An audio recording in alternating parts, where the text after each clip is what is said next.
In the previous episode, so contrary to public opinion, a considerable proportion of New Year's resolvers do in fact succeed. Another recent experiment in Scandinavia found that at the end of 1 year, about 55% of resolvers thought they did fairly well. So it's at least the cup is probably almost half full. welcome to the Behavior Change Architect podcast, a conversation about innovative and evidence-based behavior change strategies designed to increase well-being. Tune in to listen to thought leaders, industry experts, and innovative scientists discuss hot-button topics surrounding specific behaviors, design, and communication strategies. Host Dr. Carrie Evers takes you on a journey to change the discussion, change perspectives, and ultimately help you change behavior for your clients, populations, and perhaps even yourself. Welcome back to our series focusing on resolutions. About a year ago, I made a promise to myself. You might call it a form of a resolution, but I made a promise to myself to pursue launching this podcast. And part of my inspiration for that was today's guest, Kathy Caprino. Kathy is an internationally recognized career and leadership coach, writer, speaker, and educator dedicated to the advancement of women in business. And with her experience as a corporate vice president and a trained therapist and executive coach, she's able to address how women in business can find their brave and make a difference in the world. I personally first became aware of Kathy's work with her writing on Forbes.com, Thrive Global, and LinkedIn, which then led me to her blog and her many books, and eventually to her podcast, Finding Brave. And that's exactly what I did when I decided to reach out to her and ask her to be a guest here today. And I am so happy I did. Welcome, Kathy. Thank you for taking the time to chat with me today. Oh, thank you so much for having me. And I didn't know that story, Carrie. And I'm very humbled to hear it. Thank you. Absolutely. I've been following you for a while, and your podcast, Finding Brave, really just resonates with me in so many ways. But as I mentioned, I first became aware of your work through your articles in Forbes and Thrive Global, which I always look forward to those. And I do count Finding Brave, your podcast, as one of my favorites. So can you start telling a little bit about your story, yourself, your mission for my listeners who may not be aware of what you've done? Oh, I'd love to. So to try to do this briefly, because it can always be a longer story, I had an 18-year corporate career in publishing and marketing and membership services. And on the outside, it was very successful. And on the inside, it was not. It was bumpy for years until those bumps when I hit 40 turned into full-blown crises. And, you know, I know so much now that I didn't know then, but when you're in the middle of these things, you often just don't understand what's happening. And so I tried to get help, saw a therapist, saw a career counselor. Nothing moved me forward to make the changes I needed to. And so what happened was I didn't. And 1 month after moving to a bigger home, more financial burdens, frankly, was 9/11. And a month later, I was laid off from my vice president role in a way that was basically shattering. And there had been a lot of negative stuff that had gone on there. And I would say that was my breakdown to breakthrough moment where I snapped and said, this is it. This just cannot be what my life is. This kind of work, I mean, I faced sexual harassment, gender discrimination, toxic colleagues, narcissistic bosses, chronic illness, zero work-life balance. I mean, everything you read about, but you hope won't ever happen to you. So the part of the story that I love to tell is that I was sitting in my therapist's office really weeping about, you know, what do I do now? And he said, and it's one of those questions that changes your life, I know from where you sit, this looks like the worst crisis you've ever faced. But from where I sit, it's the first moment you can choose who you want to be in the world. And who do you want to be? And when you're in this situation, if you have that answer, you would be farther along the path than I was. I didn't have the answer, but I blurted out, I want to be you. And he laughed and I laughed. And he said, what does that mean? And I said, I want to help people, not hurt people and be hurt.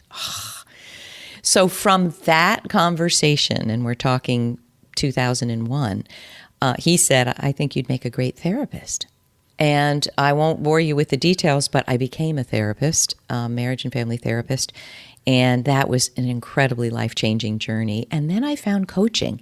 And what I found was career coaching, particularly around the issues mid to high-level professional women face. That felt like a calling to me. So it's been 16 years doing this work with it's over 20,000 people in 26 countries and 6 continents, and doing a lot of writing and speaking. And I love it so much. Oh, that is amazing. And I know people can go online and take a look at all your books and everything you've written. And I encourage them to do that. I do have one question, because I know your mission is, you state that it's about advancing women in business. And I know many of my listeners are men. So can you state a little bit about that? Like, does what we're going to talk about today also apply for them? It so does, and I'm so glad you asked. You know, my sweet spot is turning my mess into a message, and part of that was the challenges women face, but everything we talk about is relevant and pertinent for men. And I know this because I have a big following on LinkedIn. I am hearing from so many men saying, wow, your latest book about the power gaps, I have them all, or asking me for advice and help, and asking, actually, can we work together? So I know that listeners will find what we talk about. I'm 100% sure it'll resonate. Wonderful. I'm absolutely sure it will as well. So this series of the Behavior Change Architect podcast is focused on resolutions. And we've been talking about making New Year's resolutions, how to keep them. And while researching for this series, I came across a blog post you wrote several years ago. And that was entitled The Antidote to New Year's Resolutions. And that was such a change from the tone of my previous guest, John Norcross. Don't ditch those resolutions, friends. Expect the occasional slip and respond constructively if you do slip. One of the most frequent questions I'm asked is, well, if I slip, I should give it up? Absolutely not. Get back on that horse immediately. The old saying works. So can you tell me a little bit about your view on resolutions? I would love to. So, you know, again, everything I share comes from my own life, but working with a lot of people and interviewing a lot of people, as you mentioned that I do. This is my view. I'm not a fan of resolutions, and the research shows that 80% of New Year's resolutions fail, and they fail by February. I laugh because I've been there. You know, I'm going to lose 10 pounds this year. I'm going to start this. I'm going to, whatever. So what I like to think about instead, and well, let me just explain why I feel resolutions fail. It's because, in my view, we're missing 3 things in order to make a big goal achievable. Number 1, it's your consciousness that has to change before you can reach a goal. Because it's behavior, it's action that brings a goal to you. And often our consciousness is in the way, meaning our beliefs about ourselves, the programming we've had, our mindset. So if you're not looking at what's underneath the goal and your mindset around that goal, you're not going to achieve it. And number 2, big goals are never achieved alone and in a vacuum. You need an accountability structure, whatever works for you, but some people have a coaching buddy, some people are in a coaching course or a mastermind, or meet with someone once a month in whatever way that works. And also, you need a system of habits and practices. I'm just looking into now this book, Atomic Habits, which is a bestseller.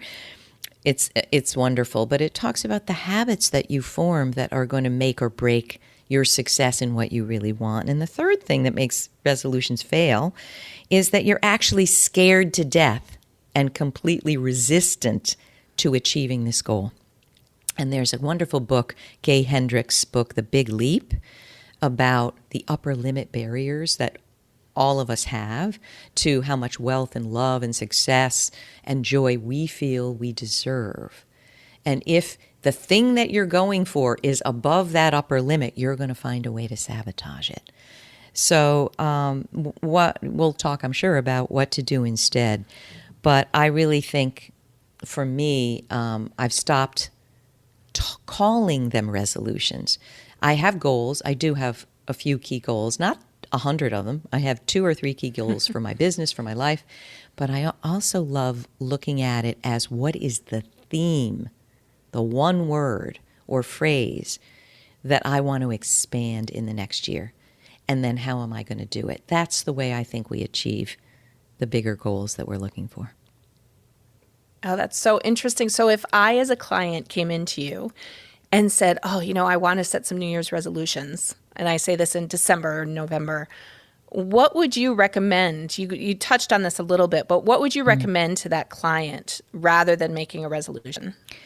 So let's get specific. Let's say, if that's okay with you, let's say someone says to me, I hear from and work with a lot of coaches, and I have a coaching business myself. I have goals for my business. But let's say someone says to me, I want to scale and go from $300,000 a year to I want to double that.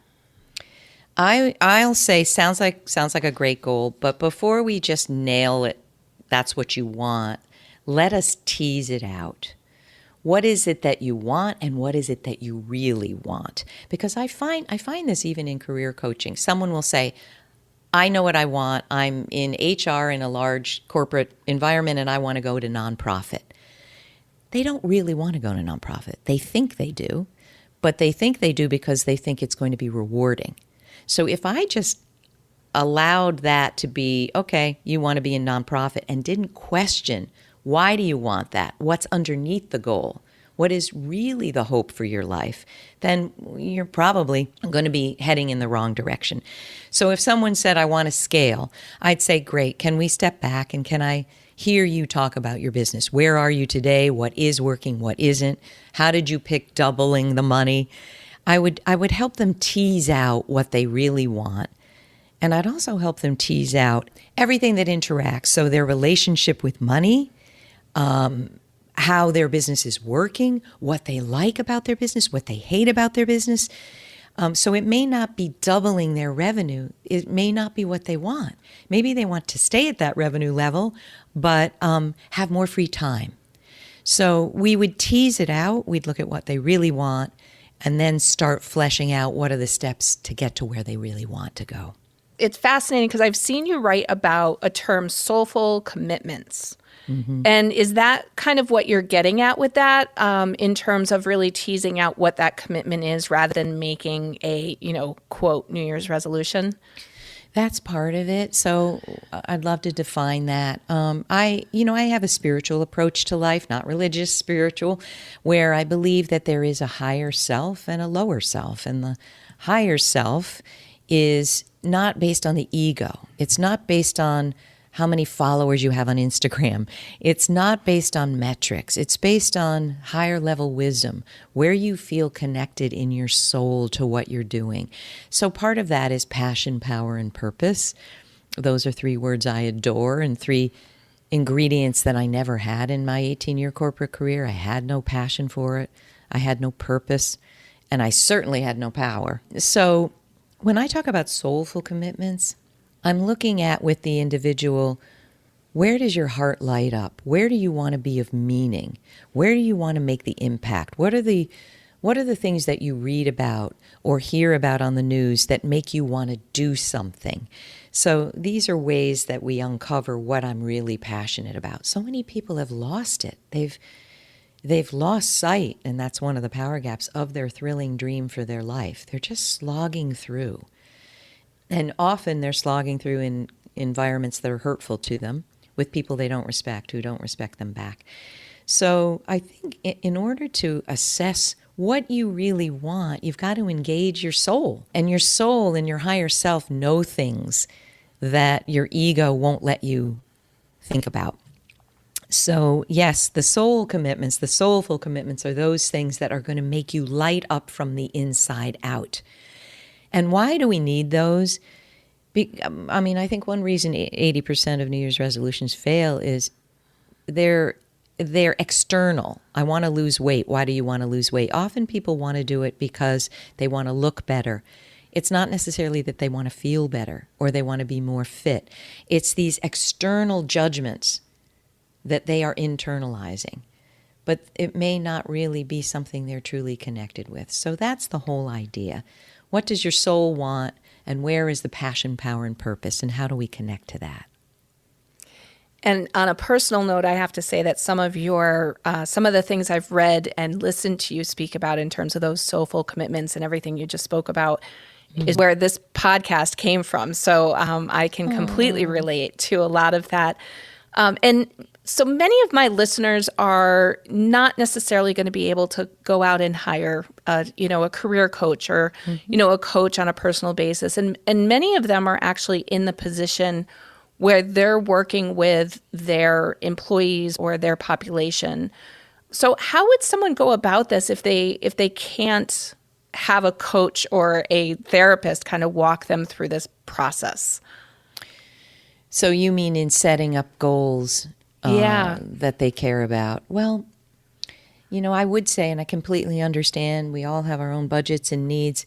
I do have a free tool that 70,000 people plus have downloaded, and they found it helpful. And I found it like the secret sauce to getting at the heart of who you are and what you want. And I can send you the link to it.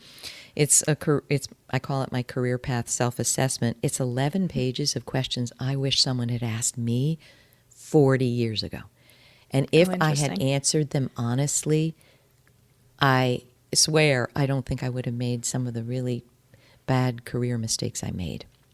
So I'd have everybody start there. Why? I learned as a therapist, greater awareness equals greater choice.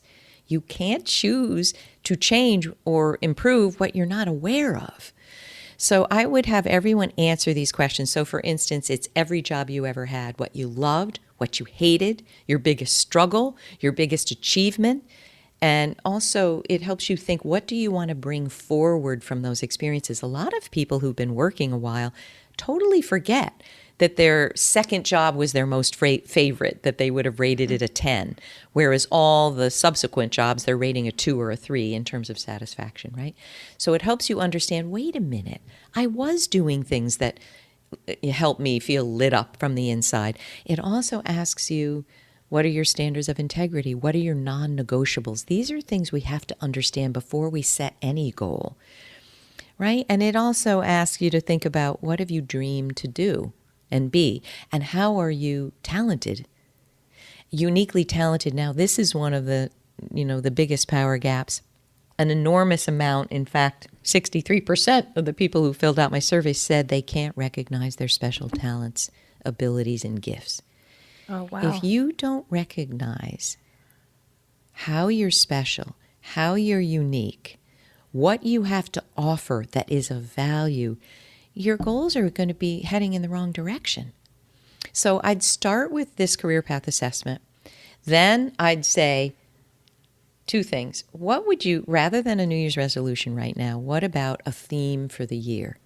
What do you want more of? So as an example, what came to me, and of course I do these exercises myself, was I want to have spirituality in practice. That's what came out. And so that's awesome, but what does that look like? So I had to dimensionalize. Okay, how would you, and this is also something I learned in therapy, if you're dreaming about something, I want to be rich, I want to be thin, I want to be, in love, how would you know? If you woke up tomorrow and you had this goal, you had achieved it, what would be different? How would you know it? And it's cool to use all your senses also, to see yourself having achieved this goal. So I'd ask you to think about, all the listeners, first of all, what's your theme? What do you want to expand this year?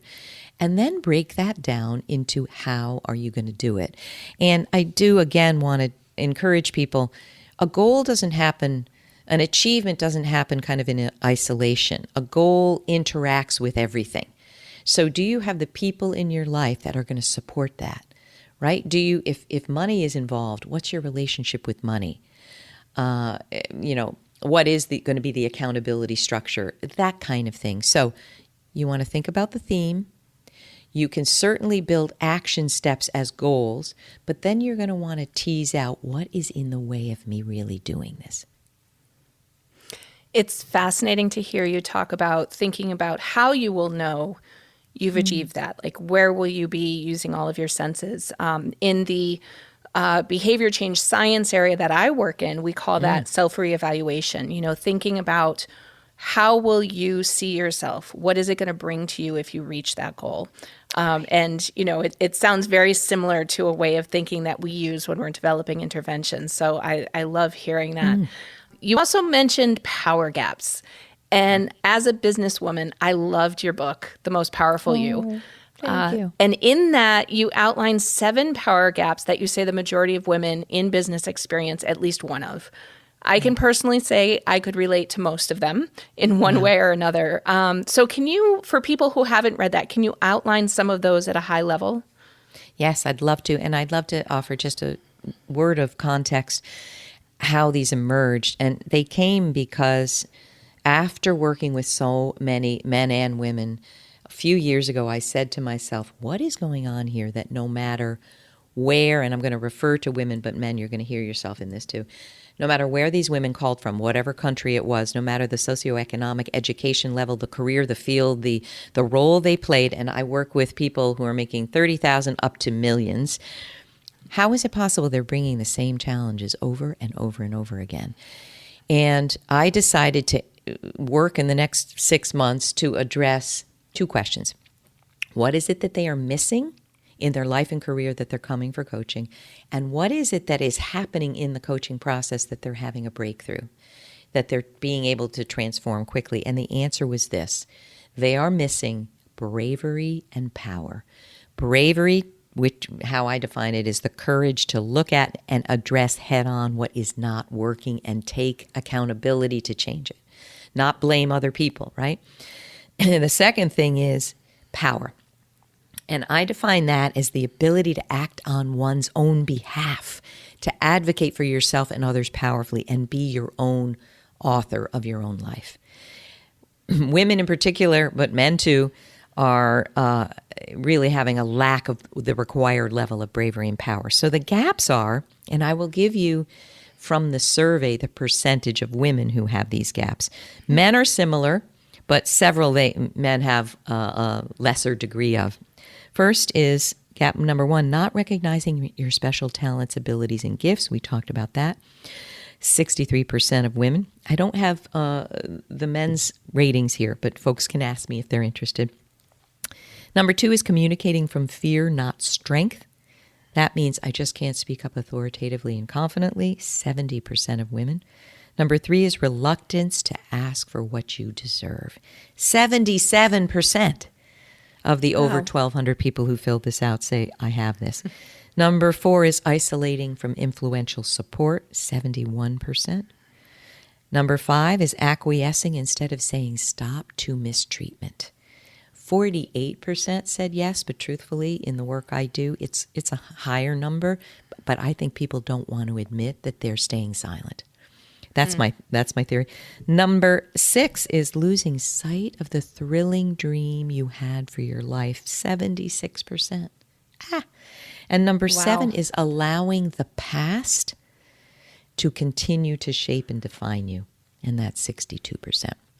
So as you said, the survey showed that 98% of women and 90% of men have at least one of these gaps, and over 75% have 3 or more at the same time.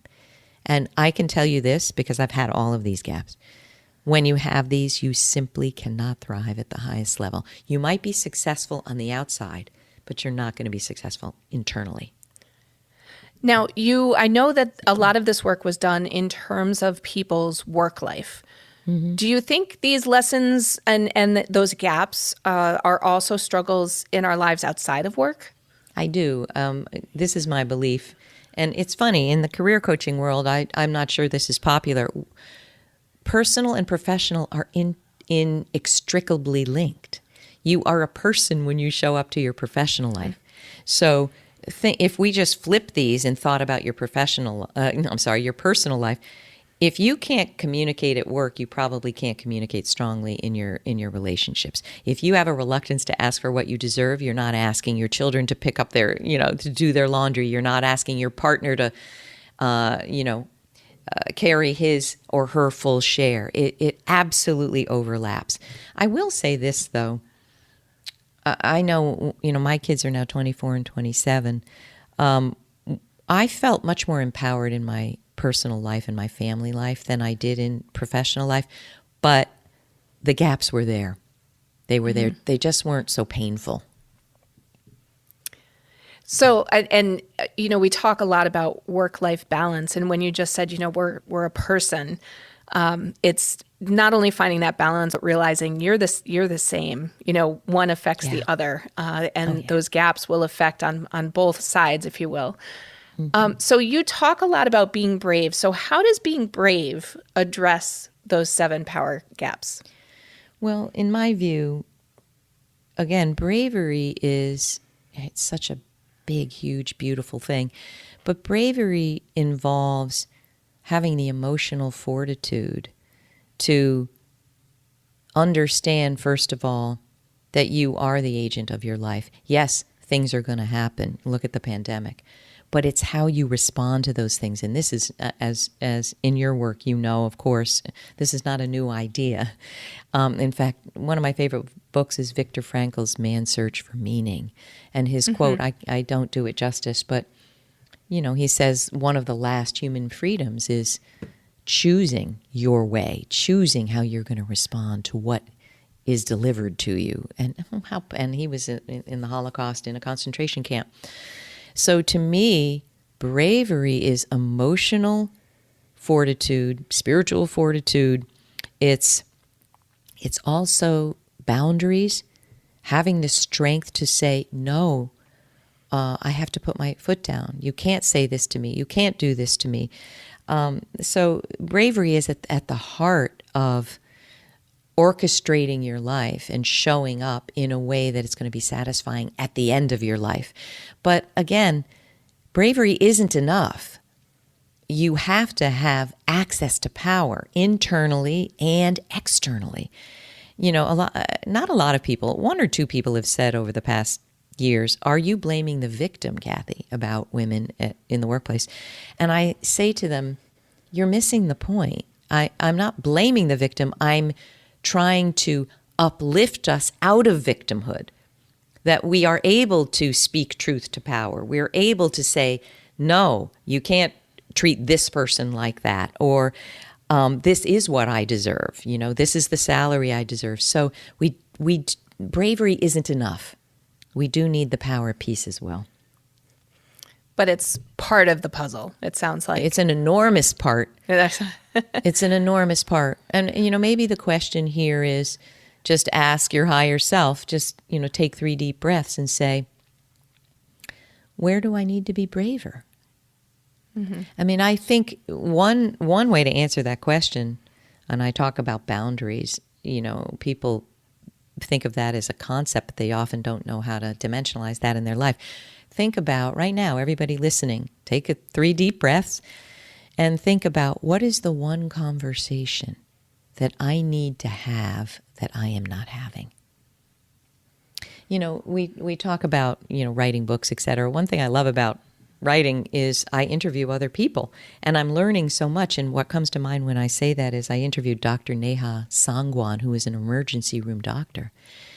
And she wrote a whole book, Talk RX, about, she started seeing people coming in the emergency room with life-threatening, they had a stroke or they had a heart attack. She would treat them, they would go home, and they would be back in 3 months. And so she started to say, what's going on here? And she started to ask them these questions.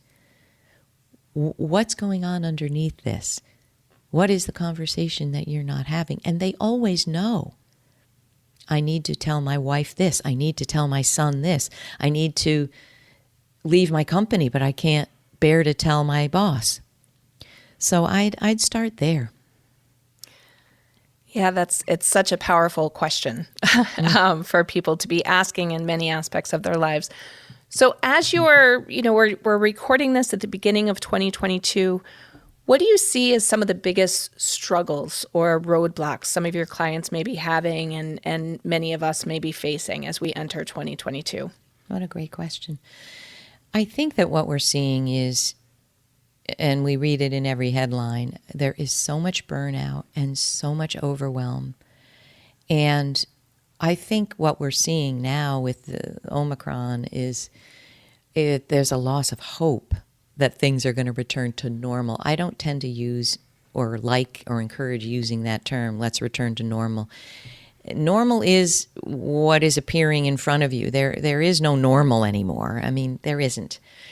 But I think what's happening is there's a lot of anxiety because the rug has been pulled out from under us in terms of what we thought was safe and secure. But, it's interesting, even as I say that, I learned after being laid off after 9/11 and buying this, larger home, and that it was, a struggle to even pay for, there is nothing secure outside of yourself. A job isn't secure. An industry isn't secure. We ought to know that. Our healthcare system is being strapped. We're doing our best. But so I definitely think it's burnout from all of these new challenges, from managing remote schooling with our kids to working at home. Remote work is very challenging for some people. I happen to love it. I'm on Zoom all the time and I adore it. Some people who, find it so exhausting, there's a thing called Zoom burnout. So it's burnout, it's overwhelm, but I also think it's anxiety. Yeah, I think we're all kind of stepping cautiously into the new year. Yeah. And I wish I had, one of my resolutions would be to have more time to talk to you, because I could talk for days and love listening to you. But before we go, Kathy, what is one positive thing that you can leave our listeners with today? Thank you for asking that. So speaking of positive, I think that the more we can cultivate a positive mindset, a fluid understanding of what life really is, I think the more we're resilient and able to deal with the ever-changing world we're in. And let me just give one sentence about that. I don't mean we're a Pollyanna, that no matter what doom and gloom is coming, we're going, oh, hoo, I love it. I mean that when things are challenging, you don't just punctuate it at what you've lost. You look at, what could this experience be giving me, be teaching me, be stretching me into, that in 3 years I can look back and say, that was an unbelievable blessing, a silver lining that I never saw coming. If you can hang on to a balanced view of life, that it isn't all what you're losing and negative, you will be just much more able to ride out the difficult times and be greater, happier, more resilient than you even are today. And I think that makes life easier and more joyful. I hope that's helpful. Kathy, thank you. Thank you so much for leaving us with that positive mindset and positive thoughts. For my listeners, if you want to hear more of this positivity, I highly recommend you check out Kathy's podcast, Finding Brave, one of her books or her blogs. I promise you will not be disappointed. You will have that uplifting moment of really feeling Kathy's energy and helping you in this new year. But whatever your resolution may be or your soulful commitments, I wish you and the populations you may serve the best in 2022 and beyond, and we look forward to talking with you throughout the year. Thank you for listening to the Behavior Change Architect podcast. To continue the conversation, visit our website at www.behaviorchangearchitectpodcast.com, where you can sign up for our newsletter or follow us on your favorite podcast platform.